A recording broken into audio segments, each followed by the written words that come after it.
What's up, everybody? It's Josh with another deck profile. It's something that's been requested a lot and that I promised to you guys on my stream. It is Runick Spright, which is a deck that I've been playing around with on my stream quite a bit, and people have been asking for my updated list. It's not from any tournament, but I mean, I figured I would just show you guys what I've been testing with right now. The deck has a couple of weaknesses, like Eradicate Epidemic Virus in every tournament deck, so I don't know if I would necessarily bring this particular version to a big tournament right now, but it is quite fun, and I do think it's an actually very interesting deck to play with and try to get better at the game because it plays very unique because of the Runic cards. But I'm just gonna go right into it. We have a standard Sprite engine of 3 blue, 3 jet, 1 red, and 1 carrot. I still really like pixies in this deck. I don't play pixies simply because the space is very tight. I wanted to play a very high runic count, and we don't have a battle phase, so we can't use pixies on our turn to clear stuff. It's only always good on opponent's turns, and I had to cut pixies for some of the runic stuff. So that's it. For our normal summon, I decided to play Hyperia. I've been preaching this on stream. I think this card is very, very good in this version, simply because the runic cards basically make sure you always have level 2s. So I think your normal summon in this deck should not be something that creates 2 level 2 bodies on the field, because that's actually not something you need in this deck because you have extra level 2s every time. I would rather have a level 2 that just draws me a card when it's summoned, because that's what this card does. In case you don't know, when it's normal or special summon, you draw a card. So this gives you an additional option of gigantic. Like if you already have Swap Frog and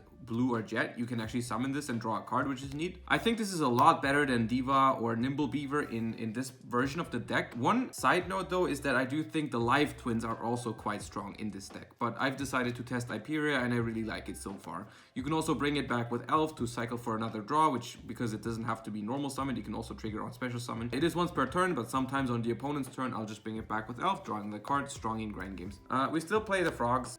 3 and 1. You could play 2, but I decided to go 3 because this deck is a grindy deck and goes multiple turns usually. And this is all the monsters. Literally all the monsters, just 15. The rest is all spells, which is why we pray we don't get hit by Eradicator. But for the Runics, I decided to play a very big runic count. We play 3 tips. We play 3 destruction, 3 flashing fire, 3 freezing curses, which is like, these are the standard ones, and this is like the main reason for me to play this deck is the utility that you get from these cards. All of these can either summon a level 2 monster, or they can be used for their other effect, which this one destroys a special summoned monster, this one destroys a spell and trap, this one negates the effects of a monster, and this one adds any runic card. So you basically have 6 copies of all of these, 6 copies of MST if you want it, which is really nice, means the deck loses to anti-spell, not as hard. You have outs to Mystic Mind, plenty of outs to Mystic Mind, plenty of, you know, disruption on the opponent's turn. Like if I go first, I set up my standard Sprite board, I have this on top of it, I can negate a card effect, I can destroy a Pearl Rhino, I can destroy a gigantic Sprite.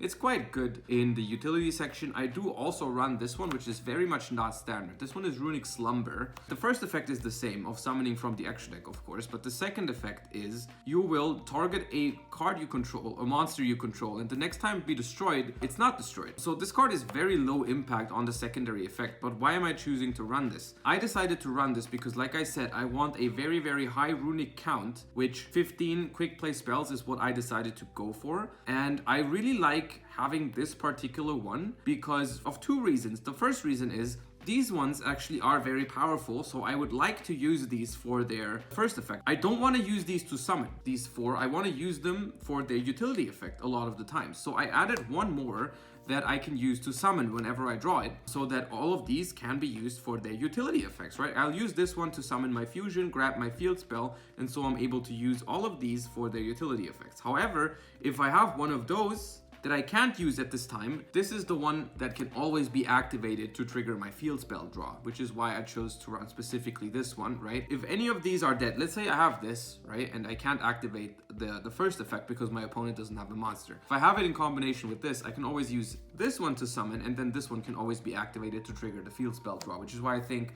this one is one of the best. It's definitely the next best one to run because it just can always be activated. It having a relatively low impact effect doesn't matter because if it's drawn in combination with other cards, I will always just use this one to summon and use the other ones for their utility effects. And then we play 1 Runic Fountain, which is the field spell that draws you cards every single turn, which is why this engine is so strong. Also lets you activate all these from your hand, so you don't have to set them, don't make them vulnerable to removal, and if you happen to draw into more Runic spell traps on your opponent's turn, you can immediately use them. 15 Runic quick plays and the field spell, so 16 Runic cards. Very heavy Runic engine, but I think that's necessary because the Runic cards, you always want to draw them in multiples. That's why I feel very comfortable with drawing many of them, because you always want to have at least 2, because any 2 Runic spells will draw you 2 cards on the first turn and get you a level 2 extender. Even at that point, you even want to draw into more of them, because then on the opponent's turn you'll have disruption and you'll draw more cards.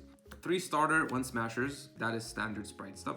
We play the one called by the grave, and we still play Talons and Change of Heart. Talons, I think, is getting to the point where you can play it again. Like, it was a while for like the last 2 weeks where people weren't really playing it because most lists were on board breakers and no hand traps, and the card lost in quality. But at the past YCS, we saw a lot of hand traps being played again. So I think this card goes back into the metagame, and these 2 cards I really like because they help with the problem of the deck of clearing boards, right? All of these Runic quick play spells, they skip your battle phase, so you cannot attack over stuff. So very often I'll use Talents to take, and Change of Heart also just clears big bodies out of the way. So that's why I really like these. They help you push through boards, you can draw more cards, people play hand traps again, and you can like take apart boards by picking up the monsters. So that's really nice. That's it for the main deck. It's clean 40 cards. Like I said, this deck is very fun to play, very hard to play too, to really navigate, but I think it teaches you a lot about the game, because the deck in itself is made to play for multiple turns. It is very weak to Eradicator and Anti-Spell, which, I mean, people are main decking Eradicator, but other than that, the deck is quite cute. For the extra deck, for the Runics, I decided to go, I mean, this is relatively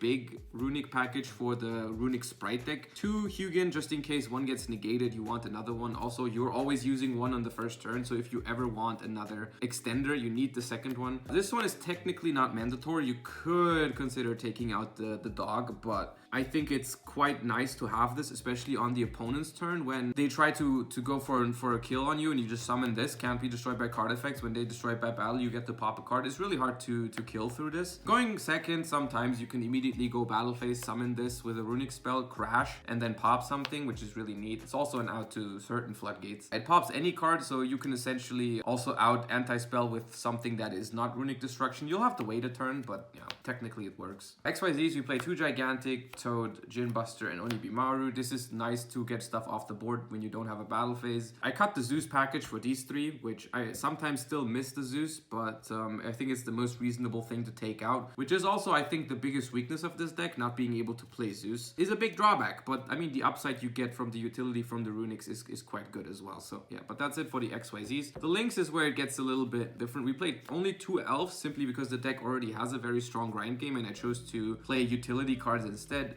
We played the 2 Charmers, which, I mean, Dark is absolutely mandatory. Area might not be, but I still like it in the Sprite Mirror. I decided to play IP and Unicorn because I figured the Unicorn removal would be very valuable without a battle phase. And with the Unicorn, I really like playing IP just to have the option. I'll always still have to decide between Djinn Buster and IP on turn 1, but I think both are really good. And then I play one Unchained Abomination, which is something I've been experimenting with. Because I'm not playing the Life Twins, I don't have as much access to utility and removal. And this card, in theory, gives you a pop in every end phase, but in combination, you can also trigger it with Flashing Fire or Destruction. If you destroy a card with these, you get to pop another card with this. So if you can ever stick an Unchained Abomination onto the board on your turn, and then you can trigger it in your end phase to remove something that you weren't able to clear because you didn't have a battle phase. And if you have more of these, you can pop more cards on the opponent's turn and then pop another one with this. And it's like, if this ever sticks, it's quite strong. You can sometimes even go into it with IP to then trigger it with one of these 2. It's quite nice. I've been liking it so far. It's a little fancy. It's something that you don't need if you play the Life Twins or something, but I've been enjoying it. That's the extra deck. And then for the side deck, this is where we try to do something about Eradicator. I try to compensate a little bit with Nibiru and Crow. If you know its tier limits and you know they side Eradicator, I recommend keeping the Crow in hand to hit the Eradicator when they try to set it with Griffin, just to make sure that that doesn't happen, right? You can try to Crow them early on in the combo, but if they still get going and they Eradicator, you still just lose. Nibiru is something that I have to experiment with. I was thinking about playing Cypher and Epsilon actually to just negate the Eradicator. They're both weak to the same thing, which is Appaloosa. I decided to go with Nib because I can at least nib them before they get to make Appaloosa, which like Epsilon can never do that. So these are the 2 things that we try to do against tier limits to not get eradicated. We have a Prankertops, which is a very flexible out to like stuff, mainly anti-spell. 3 Cosmics for like the mirrors and all the Mystic Mind decks. Everything that you suspect might side anti-spell, you probably want Cosmic. 1 Feather Duster for the heavy back row decks. I play a second Runic Fountain in the side deck simply because Cosmic Cyclone seems to be very popular, and if this gets banished, if it goes to grave, you can recycle it with the dog, but if it gets banished, you don't have a way to get it back, so that's why I run a second one of this in the side deck, which you have to side in every time you expect Cosmic, because this card is the bread and butter of this deck. It draws you 2 to 3 cards every turn. You really need this card in play. And then when we go first and the people are not playing that many hand traps, we do want to take out the talents, and I do want to add this to my deck. I chose specifically Summon Limit. I wasn't a fan of turn skipping cards, quote unquote, like a pointer, deep barrier, cards like this. I wasn't a huge fan of because we're not gonna have a battle phase, so we're not gonna be able to go for game the turn after. So I wanted something that was continuous and locks them out of the game for like longer, right? I mean, it's 2022 Yu-Gi-Oh! You gotta side floodgates, it feels like. I'm not playing Red Reboot either because I do think that it's not that great when you don't have a battle phase. Like Red Rebooting someone, giving them another trap, they get to keep the trap that I tried to negate, and then I can't kill them, so it's like kind of awkward. You could still try Red Reboot if you're super scared of the Eradicator, but like I feel like it's very hard to play against tier elements if you Red Reboot their Eradicator, and then you still have to deal with like snow and whatnot, and then also you have to worry about giving them 2 of the traps face down again. I wasn't a huge fan in theory of Reboot. This is the list. I think it is quite a cool deck to play. I think it's quite fun. It's also quite strong. If it wasn't for every single tier element deck playing Eradicator right now, I would confidently say that this deck is probably the best version of Spright. Because Eradicator is a thing, it's a little more risky to enter tournaments with it, but it still is very fun and very cool to play the grindy games with this deck, you know, banishing resources from the top of the deck, clearing the board, drawing cards with the field spell, getting the Spright recursion and pluses and negates in there. It's quite cool. I hope you enjoyed the deck profile, and I encourage you to try out this deck. I mean, it is very fun to play. I really enjoy it. I'm considering bringing it to regionals this weekend. We'll see. But yeah, without further ado, hope you enjoyed. If you did, then leave a like and subscribe to the channel, and check out the Twitch link in the description where I played this deck a lot. So if you want to check out the VODs from like the last couple of weeks, there's a lot of gameplay with Runick Spright. But yeah, that's it. That's it for the profile. Hope you enjoyed. Peace out, everybody. Bye bye.